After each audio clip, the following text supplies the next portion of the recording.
Kaolack Thiès ak Tëngéej moom mooy ñetti département ya ñu tànn ngir mu dalal phase pilote bu nañu dugalee bërëbu fajukaay yu privé yi ci biir CMU di couverture maladie universelle. Parce que déjà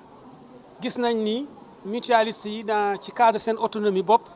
commencé nañu liggéey ak secteur privé yi daanaka ñooñu ci jiitu ñun tamit mu ngi bokk aussi ci suñu mission fexe ba bénéficiaires yi population bi ñuy am service de qualité.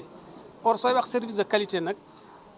pratiquement soo demee ci secteur privé bi da nga ko koy fekk. projet mi di mel nag ñu mën koo sant gannaaw taxawu ak gunge bu CHOPS plus USAID. waaye li ñuy def daal mooy jàppale agence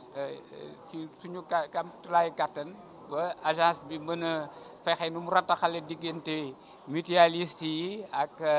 prestataire privé yi nga xam ni population yi daañu mën a jot ci structure yi ci nu mu gën a jege.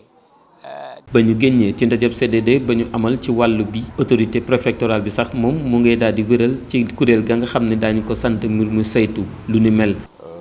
fu ñu jógee ci rencontre bi dina am benn këyit boo xam ne préfet dina ko xaatim pour taxawal comité boobu bu ko taxawalee itam ba pare dina am ay waxtaan yoo xam ne dina am entre ñun